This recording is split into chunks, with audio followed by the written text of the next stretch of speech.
Donc là, ils veulent qu'on calcule quoi?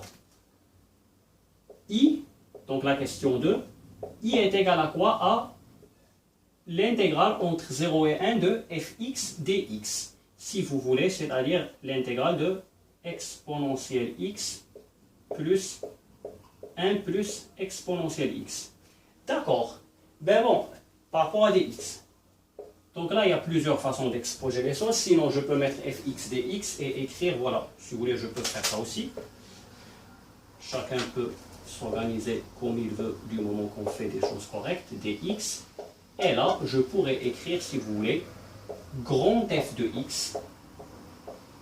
Et là, je vais mettre 1 et 0. Ça aussi, c'est une façon de voir les choses, d'exposer les choses. D'accord, donc, et au final, vous êtes d'accord que ça, c'est grand f de 1 moins grand f de 0. J'espère que tout le monde connaît ça. On est à 4 ou 5 jours de l'épreuve mathématique. Alors, voilà, primitive de f, intégrale de f de x entre 0 et 1, c'est égal à quoi? À, j'écris comme ça, fx entre des crochets 1, 0, et ce qui me donne grand f de 1 moins grand f de 0, c'est-à-dire l'image de 1 par la primitive de f moins l'image de 0. Maintenant, déterminons grand f. Regardez, vous voyez bien, bon, cette expression elle est plus avantageuse pour primitiver. Vous voyez bien que j'ai un quotient exponentielle x que divise 1 plus exponentielle x. Et bon, là ce qu'il faudrait savoir, c'est que sur mon tableau des primitives, j'ai 4 ou 5 quotients. 5 quotients, voilà. 5 quotients, mais par contre, je n'ai pas comme quoi? Je n'ai pas comme les dérivés une formule valable pour n'importe quel quotient u sur v. D'accord? Donc là, par contre, voilà, si vous vous rappelez bien, j'ai une fonction, quand j'ai un dénominateur et que le numérateur c'est sa dérivée, en fait j'ai deux formules. J'ai u à la puissance n et u', d'accord? Et j'ai aussi que u' sur u. Par contre, u' sur u, je peux primitiver avec lorsque ce que j'ai au dénominateur, le u est strictement positif. Si le u est strictement positif, la primitive de u' sur u sera ln de u. Et ça, on peut le faire. D'abord, vérifions si ce que j'ai au dénominateur, c'est bien la dérivée du dénominateur. Alors, 1 plus exponentielle x', la dérivée de 1 c'est 0 et la dérivée de exponentielle x c'est exponentielle x. De plus, alors, quel que soit x dans R, quoique là, bon, j'ai besoin que de 0 à 1, quel que soit x dans R, j'ai quoi? J'ai exponentielle x qui est quoi? Strictement positif, donc exponentielle x plus 1, vous pouvez dire voilà qu'il est plus grand que 1 plus 0, donc ça reste toujours 1, c'est 1, ça reste toujours plus grand que 0. Donc j'ai exponentielle x plus 1 qui est strictement positif, et j'ai la dérivée de ce dénominateur, c'est exponentielle x, ainsi une primitive de f de x est ln de 1 plus exponentielle x. Bien sûr, ce que j'efface, ça serait bien de le garder. Précisez que ça, c'est la dérivée de ce qui est au dénominateur et que le dénominateur est positif, strictement positif. Ainsi, grand f de x est égal à quoi? À ln de 1 plus exponentielle de x. D'accord? Donc, u' sur u, la primitive, c'est ln de u, avec u est égal à 1 plus exponentielle x. D'accord, maintenant que c'est ça ma primitive, je vais faire quoi? Regardez, bon. I est égal à quoi? A. Grand f de 1 moins grand f de 2. Eh bien, c'est quoi grand f de 1? C'est ln de 1 plus exponentielle de 1, qui est e, moins grand f de 0. C'est quoi 0? Regardez. 0 plus, bon, doucement, moins ln de 0 plus exponentielle de 0. Ce qui est égal à ln de 1 plus e, et là, doucement, 0, il part. Il me reste exponentielle 0 qui est 1, exponentielle 0 qui est 1, et ln de 1 c'est quoi? Ah pardon. Alors, j'ai quoi ici? Attention, exponentielle de 0 c'est 1. Mais là, attention, là, il ne fallait pas mettre 0. Il faut faire attention. C'est pas que j'ai un x que je remplace. Là, j'ai un 1. J'ai une valeur qui ne dépend pas du nombre dont je calcule l'image. Donc très bien. Donc là j'ai plutôt moins ln de... Alors exponentielle de 0 c'est 1 plus 1, 2. D'accord? Alors, vous voyez que là où je veux arriver, j'ai du 1 plus e et j'ai du 2. Alors, je vais pouvoir faire quoi? C'est simple, j'ai une propriété algébrique qui me dit que lorsque a et b sont tous les deux positifs, ln de a sur b est égal, bon, je vais le faire en bas, à ln de a moins ln de b. Propriété algébrique, s'il vous plaît, à 5 jours de l'épreuve de bac, il faudrait connaître ça. Donc, si a et b sont strictement positifs, ln de a sur b est égal à ln de a moins ln de b. Comme quoi, apprendre les propriétés algébriques des fonctions exponentielles et même ln, j'en ai utilisé une ici, c'est important. Donc, eh bien, cette différence de ln deviendra ln d'un quotient. C'est quoi ce quotient? 1 plus e que divise 2. Et voilà la réponse à ma question. Alors, donc là, on a pu montrer que i est égal à ln de 1 plus e sur 2. Maintenant, voilà, les bacs ES, à partir de maintenant, c'est du hors programme pour vous. Vous êtes avertis. Bonne révision pour le reste.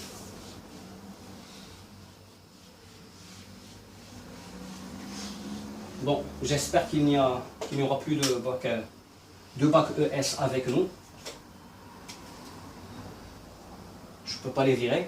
Alors, le bac S, calcul des limites.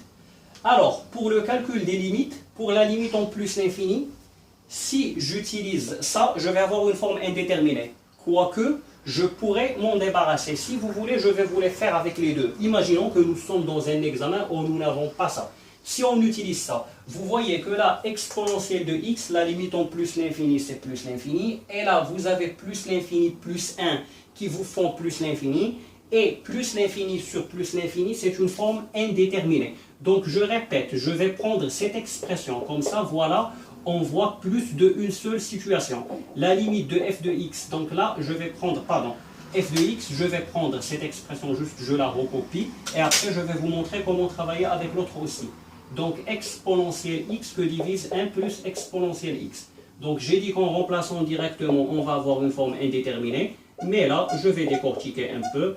Je sais que la cause de la forme indéterminée, c'est le fait que j'ai exponentielle x sur exponentielle x tous les deux en plus l'infini. Alors, pourquoi pas ne pas faire ça? Je garde exponentielle x ici et en bas, je vais factoriser avec. Ça va me donner du quoi? Du 1 sur exponentielle x, parce que voilà, j'avais 1 tout seul. Donc, si je multiplie par exponentielle x, je divise par exponentielle x. Et là, j'avais exponentielle x seul, je l'ai mis en facteur. Donc là, il faudrait que je mette un 1. D'accord? Et là, j'ai la possibilité de barrer les exponentielles x. Voilà, j'ai exponentielle x tout seul en haut. Et en bas, j'ai une expression factorisée avec exponentielle x en facteur commun. Donc, je peux barrer. Il me reste au final, attention, en bas, en haut, il reste 1. C'est pas 0. Donc, x tend vers plus l'infini. Et là, j'ai quoi? J'ai 1 sur... Bon, ça serait bien de décaler un peu. Mais bon, moi, j'ai pas d'espace. 1 sur exponentielle x, quoi, plus 1. D'accord, et là je remplace. Allez, tout simplement, je pars toujours vers là où il y a les choses importantes. C'est exponentielle x qui tend vers plus l'infini. 1 sur plus l'infini, c'est 0. Plus 1, c'est du quoi? C'est du 0. Et là, pardon, ça c'est du 0 plus 1, c'est 1. Et 1 sur 1, ça va me faire 1. Donc là, voilà, si vous voulez, on va juste prendre le soin d'écrire les choses. On a limite de exponentielle x lorsque x tend vers plus l'infini est égal à plus l'infini. Donc, ceci me donne limite de 1 sur exponentielle x lorsque x tend vers plus l'infini. Donc, 1 sur l'infini, c'est 0. Et puis, je vais dire quoi? C'est quoi mon dénominateur? C'est la somme de exponentielle de 1 sur exponentielle x plus 1. Donc, limite de 1 sur exponentielle x plus 1 lorsque x tend vers plus l'infini est égal à quoi? Alors, quelque chose qui tend vers 0 plus 1, la limite c'est 1. Et après, voilà, j'ai plus d'espace. Le numérateur tend vers 1 et le dénominateur tend vers 1. Donc, par quotient, toute la limite de f, voilà, est égale à 1. Voilà, 1 sur 1 nous donne 1. D'accord, donc je vais effacer tout ça. La limite de f de x, lorsque x tend vers plus l'infini est égal à 1, il me demande d'interpréter graphiquement. La limite en plus l'infini est égale à 1. Je vais dire la droite d'équation y est égale à 1 est une asymptote horizontale. Je répète, la limite en plus l'infini est égale à 1. Donc la droite d'équation y est égale à 1 est une asymptote horizontale au voisinage, voilà, c'est une asymptote horizontale au voisinage de plus l'infini. La droite d'équation y est égale à 1. Bon, on va voir selon le temps. On fait d'abord la limite en moins l'infini. Regardez, exponentielle x en moins l'infini, sa limite c'est 0. J'ai du 0 sur 0, pardon, j'ai du 0, et là j'ai 0 plus 1. 0 plus 1, c'est 0. Donc là, il suffit d'écrire limite de exponentielle x lorsque x tend vers quoi? Tend vers moins l'infini est égal à 0. Et là, si vous voulez, alors, limite de quoi? De 1 plus exponentielle x lorsque x tend vers quoi? Vers moins l'infini est égal à 1.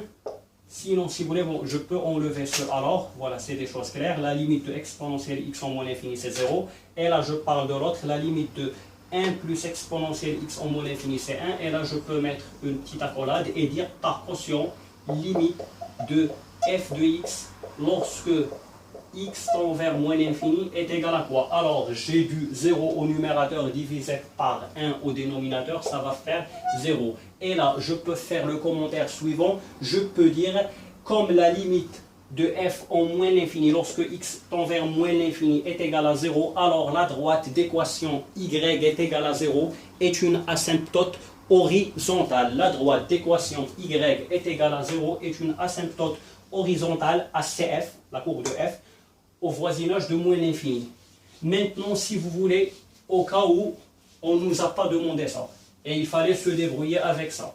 Bon, dans un premier temps, oralement, toujours je fais la chose oralement sur mon brouillon pour ceux qui ont du mal à rester concentrés avec plusieurs calculs. Donc, lorsque x tend vers plus l'infini, moins x tend vers moins l'infini. Exponentielle de quelque chose qui tend vers moins l'infini, la limite c'est 0. Plus 1, c'est 1, 1 sur 1, c'est 1. Donc voilà, pour celui qui n'a pas cette expression, il peut faire ça. La limite de moins x lorsque x tend vers plus l'infini est égale à moins l'infini. Donc, limite de quoi? De exponentielle moins x lorsque x tend vers plus l'infini. Alors, donc ce truc-là tend vers moins l'infini, donc sa limite avec exponentielle, c'est quoi? C'est 0. Donc ça, c'est le dénominateur. Ainsi, limite de quoi? De 1 plus exponentielle moins x lorsque x tend vers plus l'infini est égal à quoi? Donc voilà, lui, j'ai déjà précisé qu'il tend vers 0. Et la somme, plus 1, ça va faire 1. Donc, le même résultat. Et bien sûr, je ne vais pas refaire l'interprétation graphique. Elle ne va pas changer. La limite, elle vaut toujours 1. Bien sûr, la limite, elle ne va pas changer de valeur si on change la forme de la fonction. Là, si vous voulez au moins l'infini par cette fonction, ce n'est pas délicat. La limite de moins x lorsque x tend vers moins l'infini, elle est égale à quoi? À plus l'infini. C'est une évidence. X tend vers moins l'infini, donc je lui mets un moins, ça tend vers plus l'infini. Alors quoi? Limite de exponentielle moins x lorsque x tend vers moins l'infini est égal à quoi? Donc j'ai dit que c'est égal à quoi? À plus l'infini, d'accord? Très bien, voilà, la limite de moins x c'est plus l'infini, donc exponentielle moins x, sa limite c'est plus l'infini. Ce qui va me donner donc la limite de 1 plus exponentielle moins x lorsque x tend vers quoi? Vers moins l'infini est égal à quoi? À plus l'infini.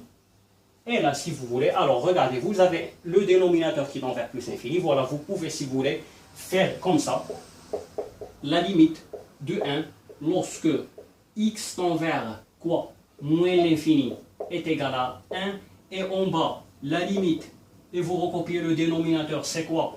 1 plus exponentielle moins x lorsque x tend vers moins l'infini est égal à plus l'infini. Et là, si vous voulez, une petite accolade et vous allez écrire par quotient la limite de f de x en moins l'infini, c'est 0. Pourquoi? Quand vous avez quelque chose qui tend vers un nombre a et quelque chose qui tend vers l'infini, le dénominateur, et bien la limite, un nombre tout court, un nombre divisé par l'infini, c'est 0. Donc là, par quotient, la limite de f de x, lorsque x tend vers moins l'infini est égal, alors comme j'ai du 1 sur l'infini, c'est 0. Et toujours la droite d'équation y est égal à 0 est une asymptote horizontale à CF au voisinage de moins l'infini. J'espère que c'était clair pour vous et bonne chance pour le bac. Au revoir.